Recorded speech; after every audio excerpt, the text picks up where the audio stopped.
Hello, friends. Today we will talk about the rheumatic fever. In the good old days, this was a very common ailment in pediatric population, but nowadays it is seen less and with some rarity. But still, it is a basic condition, and we have to know about this. The rheumatic fever is an immunologically mediated inflammatory disorder. It is immunologically mediated. We will go to it later on, but it causes the inflammation, which occurs as a sequelae to group A beta hemolytic streptococcal infection. This is a very common organism which infects the pharynx and the skin, but only the pharyngeal infection, only the throat infection can cause the rheumatic fever. It is a multi-system disease affecting the heart, joints, brain, cutaneous, and subcutaneous tissues. We will see why only some tissues are affected by the rheumatic fever. Acute rheumatic fever remains an important preventable cause of cardiac disease. This is one of the preventable cause. If due precautions are taken, if due preventive medicines are taken, then this can be very well prevented. It is most common in pediatric age group, that is age 6 to 15 years. Family history of rheumatic fever and lower socio-economical status are additional factors. This is mainly seen in lower socio-economical group, the poor kids living in slums and on the roadsides. They are more prone to development of this disease. Now, if we see the pathogenesis, the group B hemolytic streptococci, when they infect the pharynx, the immunological reactions causes the rheumatic fever. It is about 10 to 14 days after the infection, and if we see the chorea, which is one of the feature of the rheumatic fever, the gap is very long. Even after the rheumatic fever is cured, after a few months and even in some cases after a few years, the chorea can appear. So streptococcal throat infection, then immunological response to this infection causes problem at the joints, problem at the heart, subcutaneous tissue, as well as the brain. This is a very beautiful picture by the Natter, even drawn many years ago. So as we all know, if you see the structure of the streptococci, there is a capsule which is made of hyaluronic acid, the cell wall which contains the M protein, M associated protein. Now here the antibodies which are directed to this M protein and M associated proteins, there is a molecular mimicry. The same type of structure like M protein and M associated proteins are seen in joint capsules, myocardium, valvular structures, the myocardial sarcolemma. Therefore, it can cause the myocarditis, as well as the subthalamic and the chordate nucleus. So all of this causes the features of the rheumatic fever: the arthritis, the carditis, the valve damage, the myocarditis, and the chorea, because of the involvement of the subthalamic and chordate nucleus by an antibody which is targeted against the M protein, but due to the similar structure, what we call the molecular mimicry, it causes the damage to these tissues, and the rheumatic fever is caused. So there is no direct invasion of the tissue by the microorganism, but it is an autoimmune disease that involves the antigen-antibody interaction. There is no direct damage of the heart or joints or brain or subcutaneous tissue by this beta hemolytic streptococci, but it is the autoimmune response and the antibody reaction which causes this. The immunological reaction, that is a delayed sequelae of group A beta hemolytic streptococcal infection in the pharynx. It must be a pharyngeal infection and not a skin infection. This is very important. If the beta hemolytic streptococcal infection is in the skin, it cannot cause rheumatic fever. But if it is a pharyngeal infection, then it can cause the rheumatic fever. The group A streptococcal, what we call the gas pharyngeal infection, it produces the antibody against the streptococci. These antibodies cross react with the human tissues because of the antigenic similarity, what we call the molecular mimicry. There are certain amino acid sequelae that is similar between this group A streptococcal bacilli, that is, and human tissues. This immunologically mediated inflammation and damage to human tissues which have antigenic similarity with the streptococcal components like heart, joint, brain, and connective tissue, then it will cause the rheumatic fever. The clinical manifestation, the infection often precedes the presentation of rheumatic fever by 2 to 6 weeks. As we all know, the antibody response to any infection will take time. Suppose a patient is given vaccine, there is always a gap of 2 to 6 weeks before by which the prevention starts. Same way, after the infection, it will take 2 to 6 weeks to produce the antibody. And because this fever, this disease is antibody mediated, it will take 2 to 6 weeks to start after the initial infection. Acute rheumatic fever is diagnosed using the revised Jones criteria. This is a very, very important. The diagnosis of rheumatic fever is more of on clinical basis and less on investigation phases. The revised Jones criteria is consist of clinical and laboratory findings. There are major and minor criteria which we will see, but the rule is one major plus two minor or two major with evidence of recent group A streptococcal infection stamps the diagnosis of the rheumatic fever. So there should be one major criteria plus two minor criteria, or there should be two major criteria with the evidence of recent beta hemolytic streptococcal infection to stamp the diagnosis of the rheumatic fever.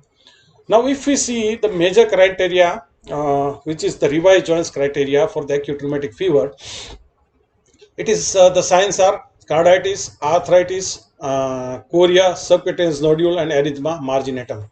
I remember it by CACSE, C-A-C-S-E, carditis, arthritis, chorea, subcutaneous nodule, and erythema marginatum. Polyarthritis is very, very common. You cannot diagnose a case of rheumatic fever without a joint pain. There will be swelling, there will be limited motion, the patient will feel severe pain, the joint will be red, hot, and tender. There will be erythema. It will be migratory. This is very, very important. The pain, joint pain of rheumatic fever will be migratory. Suppose a wrist is involved. Second day, the wrist will be normal, knee will be paining. Third day, the left knee will be normal, the right knee will be paining. So it will be the involvement of only large joints. This is the difference between joint pain of rheumatoid arthritis, which involves the small joints, the metacarpophalangeal and interphalangeal joints, and rheumatic fever, which involves the large joints, and it is always migratory. In case of rheumatoid, it is not migratory, it is stagnant, it is long standing, as well as it bilateral symmetrical. In case of rheumatic fever, it is migratory, only the large joints are involved, no residual deformity after the fever is over, the joints becomes normal, rapid response to aspirin. This is diagnostic as well as a therapeutic test. If you give aspirin to this patient, the patient's joint pain just disappear within 24 to 48 hours. So this is a very good diagnostic test. We see the dose of aspirin is quite high. We will see it later on. Carditis is common, and this is the main problem, pancarditis. If you remember your pathology specimen, it will produce a bread butter like appearance. There is an involvement of endocardium, myocardium, and pericardium. It will involve the valves, it will involve the pericardium, it will involve the myocardium too. Murmur, there will be new appearance of the murmur. When the heart you auscultated before in that patient, it was only S1, S2. Now the mitral and aortic regurgitation starts because of the valve involvement, and you will get the murmur of MR and AR. The patient can go into the heart failure because of the myocarditis. If you see the X-ray, there will be cardiac enlargement because of the myocardial involvement. If you auscultate, there will be a pericardial rub. Now the pericardial rub sound it sounds like murmur only. But if you press on the chest wall, the characteristic of that sound changes. This is how you can differentiate pericardial rub and murmurs by auscultation.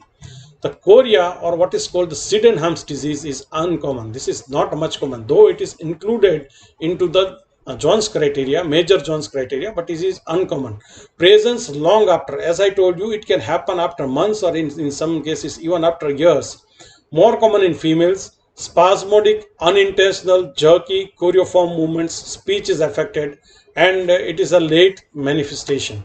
The erythema marginatum, we will see the figure of the erythema marginatum and subcutaneous nodules. It is uncommon. Nodules is also uncommon. Pink, macules, ring or crescent shaped, transient patches over the trunk and limbs. They are elicited by the application of the local heat and non-pruritic. There is no itching. If you apply heat, they appear. They are mainly seen over the trunk and limbs, Why it is called erythema marginatum, we will understand well after we see the figure. Subcutaneous nodules are also uncommon. They are painless, hard nodules beneath the skin, over the bony prominence, tendons, and joints.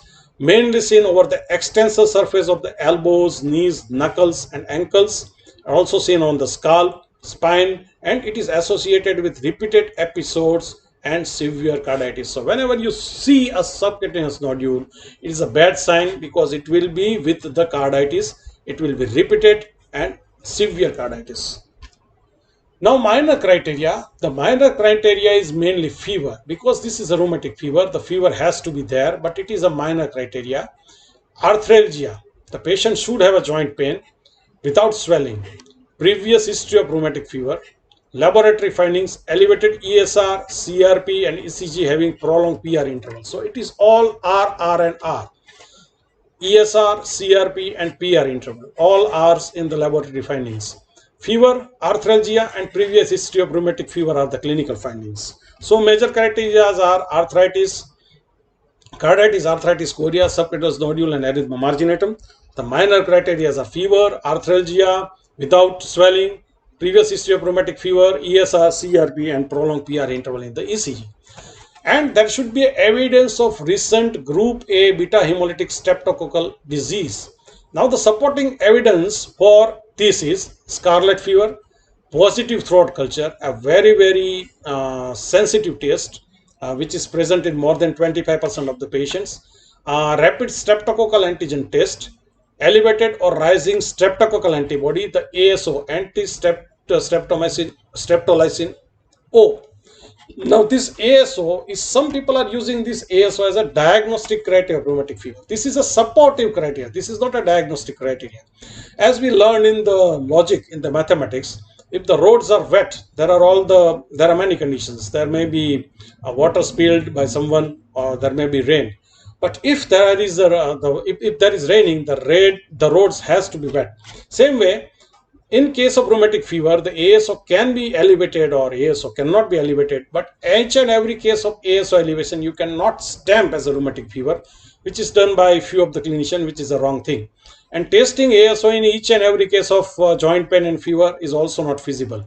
Whenever you have got supporting evidence of major and minor Jones criteria, then and then you go for the ASO or anti-DNA SEB or anti-hyaluronic acid antibodies, the AS. But mainly the ASO criteria is now obsolete and is not used as a diagnostics tool to stamp the patient having a rheumatic fever. Now this is the subcutaneous nodule. You can see all these nodules. These are not painful nodules, mainly seen over the trunk and spine and over the limbs. And this is the erythema marginatum. You can see the erythema is at the margin and there is a pale center. This can be circular or concentric shape, but the center is pale and only the periphery is arrhythmic. Therefore, it is called erythema marginatum. The margin is arrhythmatic. So treatment, bed rest 2 to 6 weeks till the inflammation subside. Bed rest is essential because the joint pain is severe, the patient cannot walk. Supportive therapy is the treatment of the heart failure. Eradication of the organism, because this is because of the infection by a beta hemolytic streptococci, we have to give benzathine penicillin, popularly known as the Penidura, 12 lakh units intramuscular injection, or oral penicillin for 10 days. If the patient is allergic to penicillin, we can give erythromycin or azithromycin for erythromycin if we are giving for 10 days. For azithro we can give for 5 to 7 days. Antibiotic is to be given even if throat culture is negative in this patient. This is very important. Even if the throat culture is negative, then also we have to give antibiotic to these patients. The anti-inflammatory agents for prophylactic for polyarthritic and mild carditis, the treatment of choice is aspirin, and look at the dose. It is 100 milligram per kilogram. So if suppose the patient is weighing 20 kg, the dose will be 2 gram per day. So what the dose we are using as antiplatelet is 75 to 150 milligram. So we have to give 100 milligram per kilogram per day. For a 40 kg patient, it will be 4 gram. For 50 kg, it will be 5 gram. So dose is quite high.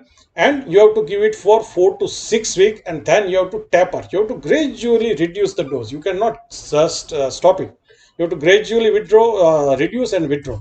For severe carditis and cardiomegaly, if the patient is having only polyarthritis and mild carditis, aspirin will do the job. But if it is severe carditis, if the patient is in failure, you suspect that there is severe myocarditis, cardiomegaly, use steroids. The dose is 1 to 2 milligram of prednisolone per kilogram per day for 4 to 6 weeks, and you gradually taper off. In this also you cannot stop. So for mild carditis, polyarthritis, aspirin 100 milligram per kilogram is okay. For severe carditis, use prednisolone 1 to 2 milligram per kilogram per day for 4 to 6 weeks, and both are for 4 to 6 weeks, and you have to gradually taper. Prevention is always better than cure. The secondary prevention, the prevention of recurring attacks, we have to give Panidura, the benzathine penicillin 12 lakh units every 4 weeks. Ideally, we give on every 21st day. Or you can use the oral penicillin, 250 milligram penicillin V twice a day. Or if the patient is allergic to both the benzathine and the oral penicillin, you can give erythromycin 250 milligram twice a day. For how much time? Well, it if the patient is having rheumatic fever plus carditis lifelong, some studies says that you can give if there is no episode of recurrent rheumatic fever for 10 years, or you can stop when the patient has reached the age of 30 years. The rheumatic fever without carditis, you can give up to 5 years or until the patient has reached the age of 21 years. So without carditis, you can stop, but with carditis, you have to give for a long time, and continuous prophylaxis is very important. Prognosis. The rheumatic fever may cause permanent damage to the heart but not to the joint. A very important sentence is the rheumatic fever leaks the joint but bites the heart. You can get the joint effusions, but the damage to the valves, the damage to the myocardium is very high and it can be permanent. The prognosis of acute rheumatic fever depends on the degree of permanent cardiac damage. Cardiac involvement may resolve completely, especially if it is the first episode and the prophylactic regimen is followed legitimately. This can be a temporary cardiac involvement. If you give proper dose of steroids, proper dose of aspirin, this may revert. But if the second episode is there, then it will be very dangerous. So it is always important that the patient takes the prophylactic Panidura very regularly. The severity of cardiac involvement worsens with each recurrence of rheumatic fever, with each episode, because of the memory inside the immune system. The attack will be more and the damage will be more. That ends my lecture. If there are any questions, you can always ask in the comment section.